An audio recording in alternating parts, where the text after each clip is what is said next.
Hi everyone, Aiden here with etrailer. Today we're going to be taking a look at and showing you how to install these Rhino-Rack Quick Release Legs for your RTC tracks or RT tracks. This is designed to be a mounting solution for your roof racks on some sort of custom install like a camper shell. We're going to be showing you on our 2019 Ford F-150 and pairing it up with their Vortex Aero crossbars. Let's check it out. Now, all these pieces are sold separately, and that's what our neighbor today did. They went ahead and bought all the pieces separate to fit their truck, but we do sell complete kits on our site too, if you wanted to get it all in one. But today we're looking at it through the lens of separate pieces, so we're mainly focusing on these quick release legs. They're designed, like I said, to work with the RTC tracks like we're using today, or the RT tracks, which are a smaller riveted in system. And they're also designed to work with the Vortex Aero bars. Rhino-Rack does make heavy-duty crossbars, but those aren't generally as accommodating to certain accessories, particularly clamp-around accessories like kayak carriers, which brings us to why we chose this. Our neighbor today is carrying kayaks with his truck, and these bars are going to be, one, more than enough in terms of weight capacity for him, and two, more accommodating to those types of accessories he plans on using. But those quick release legs are the piece that joins those two sections together. You've got the main leg here, which locks up for security and can be quickly released, and the base, which will install into the track. Now, there is a separate piece that you can use to cover the base, so whenever you're not using the bars, you can take them off and leave just the bases behind. So reinstallation is a lot quicker the next time you go to do it. The other thing that's worth pointing out is that these legs have a weight capacity of 110 pounds per pair, so in total 220 pounds. But with them being designed to work with the Vortex Aero bars, you're going to be limited because the Vortex bars have a weight capacity of 165 pounds for the pair. You always want to go by the lowest rated component, so in our case today, it's the crossbars. The quick release function can be controlled whenever you remove the end cap and pinch these two red tabs together. They can bind up under a fair amount of pressure, especially because in our case today, the camper shell slopes towards the back a little bit, and while it does have accommodations for that, it's not always perfect and it might not be the most friendly fit. You might have to kind of shove it into place a bit more.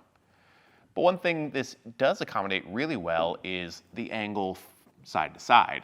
So if we happen to mount these tracks further to the outside edge of our camper shell, or we had a much more aggressively curved camper shell, you've got 33 degrees of adjustment on that leg where it can pivot and accommodate a more curved roof. And with both sides released, removing the crossbar is as easy as just lifting it off. Because all these pieces are still fully tightened down from the legs to the bases up top, whenever we're ready to go again, we just gotta put it back up there and throw those red tabs again to activate the quick release legs. But that makes it really easy to not have these on the vehicle full time if you don't want to. That'll help you with clearance in your garage and maybe just give you a nicer, cleaner look if that's what you're into. And like I mentioned before, you do have those decorative caps that you can add on top of the bases to give this a more complete look when it's not in use.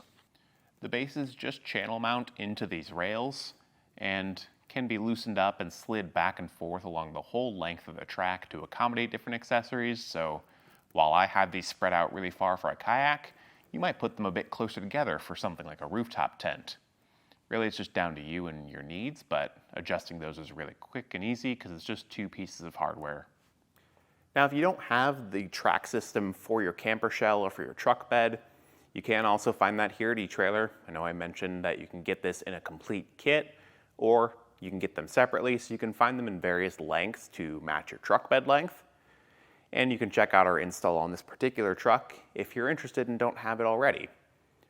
But with all that being said, the only thing left to do is show you how those quick release legs mount into the track. So follow along and we'll show you how to set those up.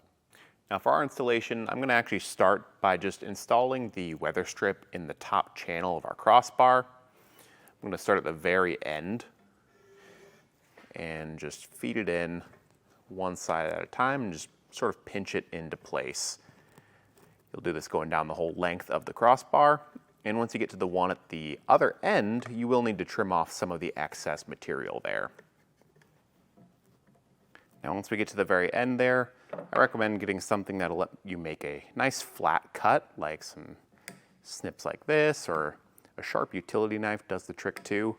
Something that's just going to minimize the overhang. Scissors just aren't the best choice here. Then we'll just take our leg. I've got everything disassembled and the T-bolt up top loosened up. Flip it over and slide it into the track on the underside of our crossbar.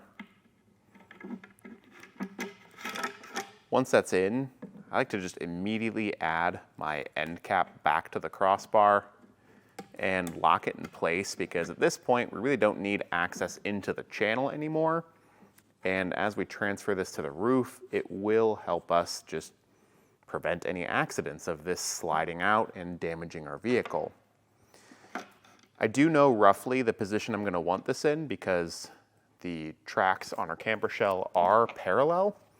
So I'm going to get that lined up and mostly tightened down. I'm going to double check it just because you never know. But it's tight enough that it's not going to move on its own. But when force is applied, I can move it myself. I'm going to do the same thing on the other side. Now we need to create the base for our crossbars and our legs to attach. And that's going to be this piece here. You've got 3 mounting holes to choose from and 2 pieces of hardware that need to pass through. Depending on where you have this mounted up will determine which ones you're using. So if you're mounting this on a level part of your roof or your camper shell, use the outer 2. If it's going to be on a more curved section, like we're doing today, we're going to be towards the very rear of the camper shell where it curves down a bit. We're going to use those 2 holes closest to the curve. So in reference, that's what it'll kind of look like up on the vehicle, tailgate side here, and the rest of the camper shell up here. And on the front side, which we already have installed, it's the mirror image where this section is very close to the cab where the camper shell starts to taper the other way, and this is towards the middle where we don't have hardware installed. Now the particular combination will be the included screws, lock washers, and flat washers, and that's going to go into a T-block underneath. I'm going to thread that in very loosely right now for both spots.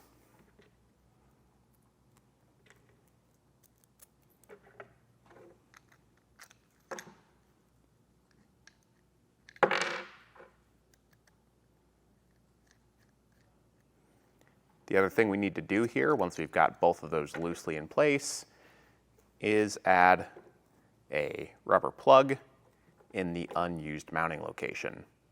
We'll repeat that over here and bring this up to our roof. We'll take that base, line it up with the square cutout on the end of our tracks, and just slide that in.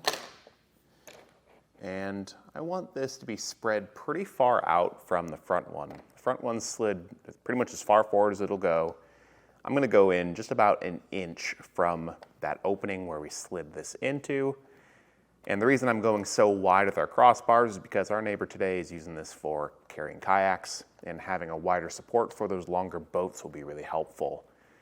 And since I know, I can just tighten this down right now, I will.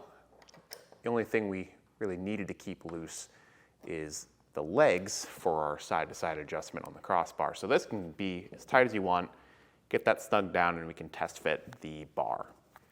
The tailgate side is going to be a bit easier for us to test fit because I can just stand on the tailgate. Whereas for the front, it might be helpful to have an extra set of hands so you can feed it across to them. And right there, we're looking pretty good. I could, if I wanted to, measure the overhang on both sides to make sure it's even, but when I set this up, I pretty much just lined up the front edge of the foot with the end of that channel right there, so I know it's even on both sides. And that's just how our particular fitment worked out. I'll take this back down to the ground and fully tighten up these bolts underneath.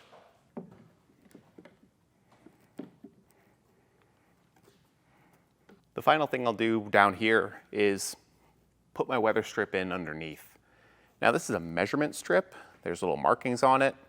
And the reason I wait until the very end here is because this is what plugs up the rest of the bottom channel here.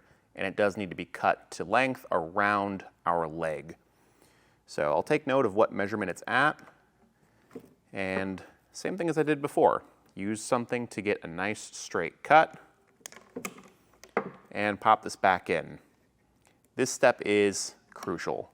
Speaking from experience, any crossbar, especially these Rhino-Rack ones, make a lot of noise if you don't put this piece in. These are the bars I had on my old car for months, and when I first put them on, I didn't include this piece, and it will whistle and howl like nobody's business. So don't skip this step. It's going to be helpful, and if you need to go back through and trim off just a little bit extra, you can. We'll take this back to the roof where I can set it back down into those bases and just pop these red legs out to lock it into the base on both sides.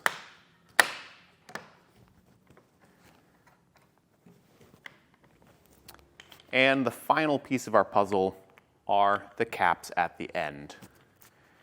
These will have a locked and unlocked position, and we'll cover up that remaining piece of hardware and those red latches with our outer cover. Just pop it in, turn the key, and that's going to cover up everything. So no one can mess with this whenever you're not around, and we'll just repeat that on both sides. Once all the covers are in though, I always like to come down and give it a shake test and make sure that nothing's loose. And all the latches are actually engaged. Sometimes they can get this half engaged state where you think they're thrown, but they're not actually holding on to those bases, but everything here looks good. But that'll do it for our look at and installation of the Rhino Rack Quick Release Legs with Vortex Aero crossbars on our 2019 Ford F-150. Thanks for watching.